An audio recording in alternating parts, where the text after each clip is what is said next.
Hello दोस्तों, rare class के online YouTube platform पर सभी का स्वागत है। आज का जो सेशन है वो आधुनिक भारत इतिहास के कांग्रेस से लिया गया है। कांग्रेस का अधिवेशन 1885 में हुआ था। ये उसकी पहली श्रेणी है। यहाँ कह रहा है, देखो, भारत के राष्ट्रीय आंदोलन में कांग्रेस की स्थापना देश के एक बड़े आंदोलन का नेतृत्व करने तथा ब्रिटिश सरकार के सुरक्षा कपाट के रूप में हुआ था। यहाँ पर ब्रिटिश सरकार की सुरक्षा को मुख्य उद्देश्य यही बनाया गया था, ब्रिटिश सरकार की सुरक्षा करना। इसकी स्थापना 28 दिसंबर 1885 को हुई थी। स्थापना करने वाले एलन ऑक्टेवियन ह्यूम ये स्कॉटलैंड के रहने वाले थे। आइए देखते हैं स्थापना के समय जिन सदस्यों को शामिल किया गया था उनके बारे में क्या है। याद रहे, एओ ह्यूम के अतिरिक्त दो अन्य भारतीय सदस्य थे। एक थे सुरेंद्र नाथ बनर्जी,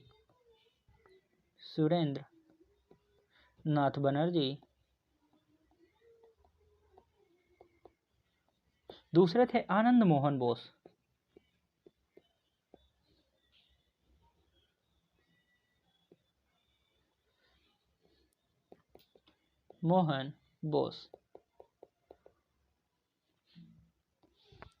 इन तीन लोगों ने एओ ह्यूम, सुरेंद्र नाथ बनर्जी, आनंद मोहन बोस, इन तीन लोगों ने मिलकर के कांग्रेस की स्थापना की थी। मतलब अध्यक्ष थे। इसके अतिरिक्त अन्य उपाध्यक्ष भी थे, जिनमें दादाभाई नौरोजी एक थे। अब यहाँ पर एक बात याद रखने वाली है कि जो इसकी स्थापना की गई थी, तो एओ ह्यूम के बारे में बात करें तो ये याद रहे, ये आईसीएस थे, या हम कह सकते हैं कि ये एक सिविल सेवक थे, परंतु ये सेवानिवृत्त थे। और उस समय ये भारत के शिमला में रह रहे थे। कहाँ रह रहे थे? शिमला में ये रह रहे थे। याद रहेगा कि एओ ह्यूम पहली बात सेवानिवृत्त थे, दूसरी बात इनका निवास स्थान कहाँ था? शिमला था। और उसी समय इन्होंने कांग्रेस की स्थापना की थी। आइए देखते हैं, कांग्रेस की स्थापना के समय वायसराय लॉर्ड डफरिन वायसराय थे कांग्रेस की स्थापना के समय। जब कांग्रेस की स्थापना हुई थी तो इसकी स्थापना मुंबई के गोकुलदास तेजपाल संस्कृत विद्यालय में हुई थी। अब यहाँ पर एक चीज़ ध्यान देने वाली बात है कि कांग्रेस क्या प्रारंभ से ही भारतीय राष्ट्रीय कांग्रेस नाम था? नहीं। एओ ह्यूम ने जब कांग्रेस की स्थापना किया था तो इसका नाम भारतीय राष्ट्रीय संघ या इंडियन नेशनल यूनियन रखा था, परंतु 85 में ही जो प्रथम बैठक थी उसी में दादाभाई नौरोजी ने अपना मत रख करके संघ का नाम कांग्रेस के रूप में परिवर्तित कर दिया। अब यह कांग्रेस शब्द कहाँ से लिया गया? भैया, कांग्रेस शब्द अमेरिका के संविधान से लिया गया था। तो याद रखना, भारतीय राष्ट्रीय कांग्रेस का पूर्व नाम क्या था? भारतीय राष्ट्रीय संघ था।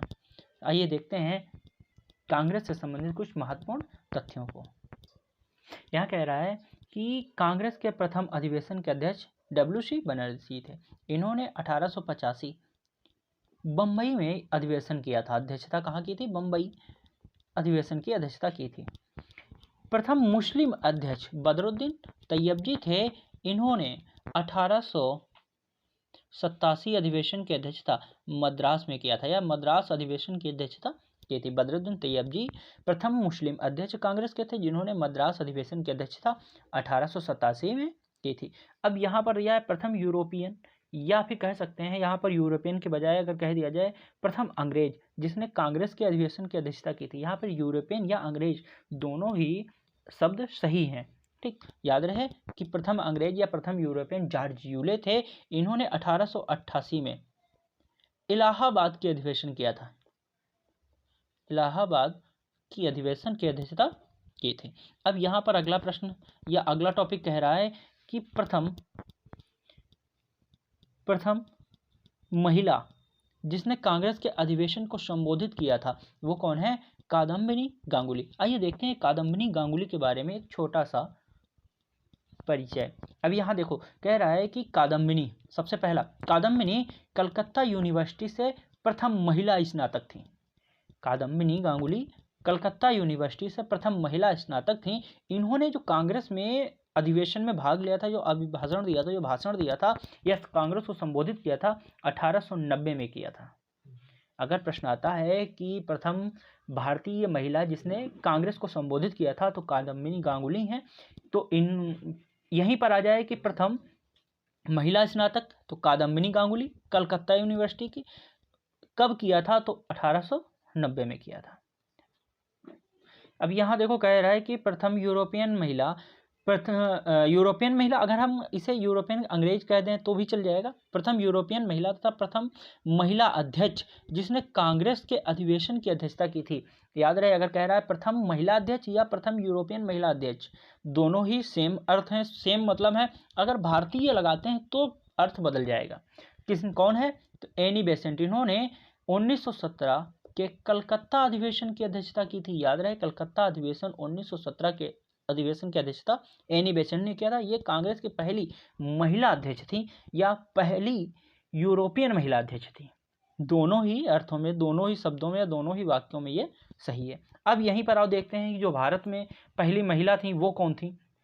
वो थी एनी बेसेंट, सरोजिनी नायडू। इन्होंने कलकत्ता के कांग्रेस अधिवेशन, कानपुर अधिवेशन की अध्यक्षता की थी। याद है, पहली जो भारतीय महिला अध्यक्ष हैं कांग्रेस की वो सरोजिनी नायडू हैं। ये 1925 के कानपुर अधिवेशन की अध्यक्षता की थी। आइए अब यहाँ पर एक अगला है जो मोस्ट इंपॉर्टेंट है, वंदे मातरम गीत को लेकर के। तो इसे 1896 के कलकत्ता अधिवेशन में गाया गया था। इसकी अध्यक्षता रहीमतुल्लाह शयानी ने किया था।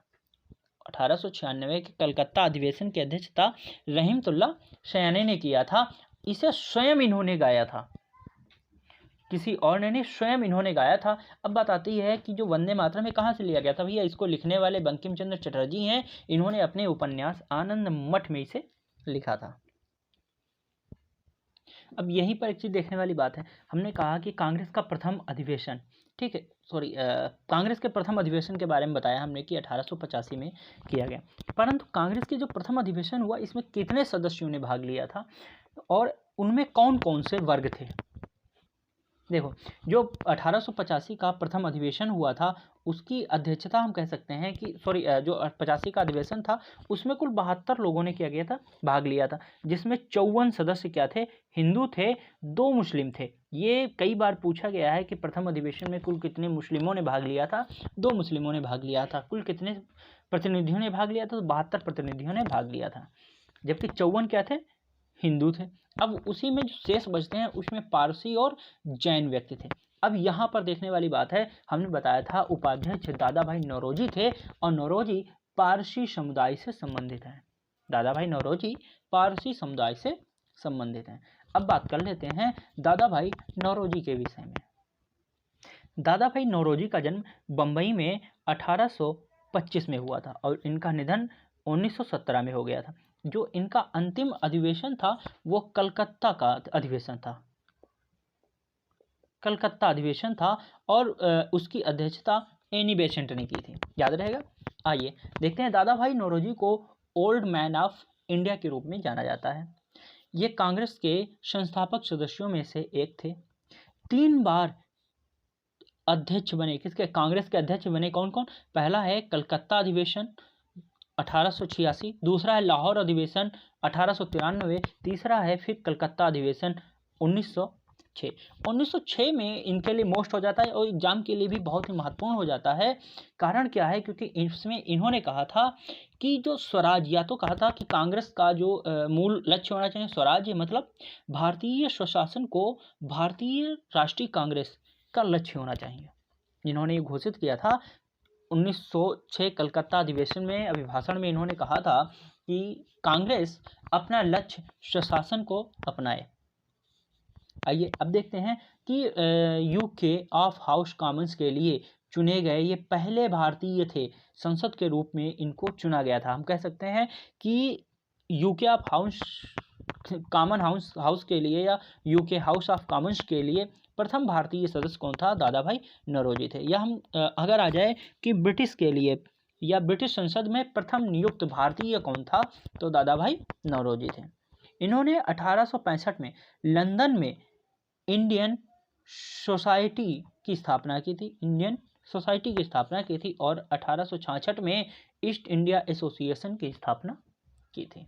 हमारा आज का सेशन अच्छा लगा हो तो लाइक, शेयर और सब्सक्राइब कीजिए। मिलते हैं अगले सेशन के साथ।